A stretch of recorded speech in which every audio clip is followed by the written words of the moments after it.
આપણી સાથે અત્યારે આનંદ રાઠી શેર્સના જીગર પટેલ જોડાઈ ગયા છે। જીગરજી, સ્વાગત આપનું। Very good morning. અને જુઓ, આજના દિવસે પોઝિટિવ શરૂઆત થતી જોવા મળી છે નિફ્ટી બેંક નિફ્ટીની અંદર। ખાસ કરીને બેંક નિફ્ટીએ તો ગઈકાલના જે હાઈ હતા એની ઉપર જ આજના દિવસે કામ કરી રહ્યું છે, પરંતુ નિફ્ટીમાં પણ એ જ પ્રકારનું કામકાજ આપણને જોઈ રહ્યા છીએ। ઓલમોસ્ટ આજે 25,000 અને 225ના એક લો આપણને બનતા દેખાયા હતા। કઈ રીતે હવે અહીંથી તમે ફેબ્રુઆરી સિરીઝ માટે થોડુંક ધ્યાનમાં રાખશો? ઘણા બધા ટ્રિગર્સ છે અને ઓલરેડી જાન્યુઆરી સિરીઝ આપણને ઘટતી જોવા મળી ગઈ છે। હવે કયા લેવલ્સને અહીંયાથી ખાસ વોચઆઉટ કરવા ફેબ્રુઆરી સિરીઝ માટે? Very good morning Neeraj Singh.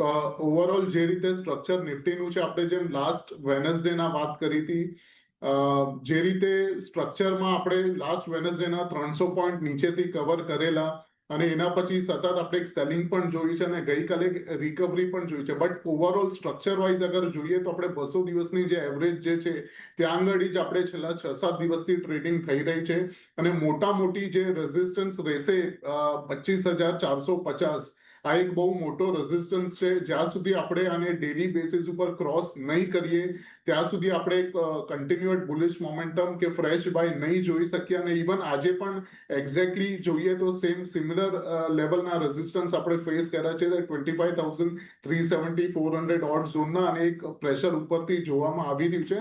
But overall 2 થી 3 મહિનાની અગર વાત અહીંયાથી કરીએ તો જે આપણે ગયા વેનસડેના બોટમ બની હતી ત્યાં આગળ આરએસઆઈ અગર આપણે જોઈએ તો ઓલમોસ્ટ 30ના લેવલ્સે ટચ થઈને રિબાઉન્ડ થયું હતું। તો જ્યારે પણ આવો મોટો ફોલ માર્કેટમાં આવે છે તો એક ડાયવર્જન્સ બનવો ડેફિનેટલી એક નેસેસિટી છે અને ધેર ઇઝ અ ચાન્સ કે આપણે એક વખત હજી ડાઉનસાઇડમાં નીચે 25,000 યા 24,900 ટચ કરીને એક લોઅર લો ફોર્મ કરીને ડાયવર્જન્સ બન્યા પછી આપણને એક બુલિશ કન્ટિન્યુએશન જોવામાં આવે છે। આ એક સિનારીઓ છે।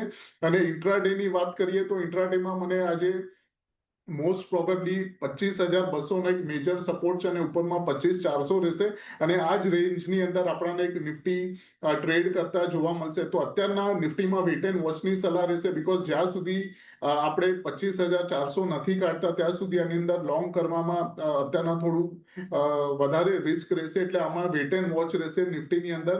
વેરેસ બેંક નિફ્ટીની વાત કરીએ, નિફ્ટી તો ઓલરેડી 200 દિવસની એવરેજ ટેસ્ટ કરી ચૂકી છે, બટ અગર આપણે નિફ્ટી બેંકને જોઈએ તો 200 દિવસની એવરેજ 56,500 છે અને આપણે ઓલમોસ્ટ 20 દિવસને 50 દિવસની ઉપર જ સપોર્ટ લઈને બાઉન્સ બેક કરી રહ્યા છે। એટલે મોટી નિફ્ટી બેંકમાં મને આઉટ પરફોર્મન્સ જેવું લાગતું નથી કે નેક્સ્ટ 1.5-2 મહિનામાં આપણે આઉટ પરફોર્મન્સ કરીએ। મોટી એની અંદર સાઇડવેઝ જ રહેશે નિફ્ટી બેંક। મોટા લેવલ છે 60,500 ના લેવલ્સ રહેશે અને નીચેમાં 58,500, એટલે આ જ 3,000 પોઈન્ટના ઝોનમાં આપણે નિફ્ટી બેંકને ટ્રેડ કરતા જોઈ શકીએ છીએ। અને વાત કરીએ ઇન્ટ્રાડે બેસિસ ઉપર, ઇન્ટ્રાડે બેસિસમાં અગર આપણને 52,200ના લેવલ્સ મળે છે તો ડેફિનેટલી આપણે એક વખત બાય કરવું જોઈએ। સ્ટોપ લોસ 59,000ની નીચે રહેશે અને એક વખત ફરીથી આપણે 59,700-800ના લેવલ્સ જોઈ શકીએ છીએ બેંક નિફ્ટી। એટલે જો બહુ જ એક હોલિસ્ટિક વ્યૂ જીગરજીએ આપ્યો છે। જ્યાં સુધી 25,400 નિફ્ટીમાં પાર નથી થતું ત્યાં સુધી ખાસ કરીને નવી તેજી નથી કરવાની અને અત્યારની આજના દિવસ માટે 25,200 25,400ની રેન્જને તમે ધ્યાનમાં રાખજો।